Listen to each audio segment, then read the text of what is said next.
En pleine promotion pour son nouveau film, Les Tirailleurs, qui sortira en janvier prochain, Omar Sy est revenu dimanche 11 décembre, sur RTL, sur ses nombreux coups de gueule qui lui ont parfois valu de vives critiques. Il est devenu en quelques années à peine l'une des personnalités préférées des Français, mais aussi une star internationale. De par son talent et son charisme, Omar Sy a su conquérir le monde du cinéma et s'impose désormais comme un acteur incontournable du grand écran. Si l'ex-acolyte de Fred Testo brille par ses choix cinématographiques, il défraie aussi régulièrement la chronique à cause de ses prises de position publiques. Omar Sy n'a en effet pas la langue dans sa poche et n'hésite pas à s'exprimer sur les faits de société qui lui tiennent à cœur. En 2020, par exemple, suite à l'affaire George Floyd, il s'était attiré les foudres d'une partie de son public après avoir publié un long texte destiné à dénoncer les violences policières, réclamant la fin de l'impunité organisée qui sévit depuis des décennies.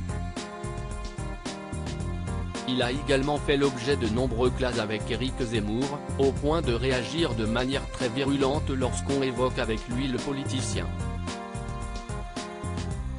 Des prises de position qu'il ne regrette pas et qu'il assume même. Vous n'allez pas m'emmerder. Invité de l'émission Focus dimanche sur RTL, ce dimanche 11 décembre, la star de la série Lupin, désormais installée à Los Angeles, est revenue sur ses nombreux coups de gueule, les discours politiques qu'on me porte, oui, c'est aussi un peu de ma faute parce que j'ouvre ma gueule parfois. Je le fais, encore une fois, quand j'ai le sentiment que je ne peux pas faire autrement. Et j'assume complètement. Mais l'acteur refuse pour autant de devenir un porte-parole politique. Je ne pense pas avoir de discours politique, moi, j'ai des réactions humaines, civiles, mais pas du tout politiques en vrai. Maintenant, on me porte tellement de choses. Je m'en fiche.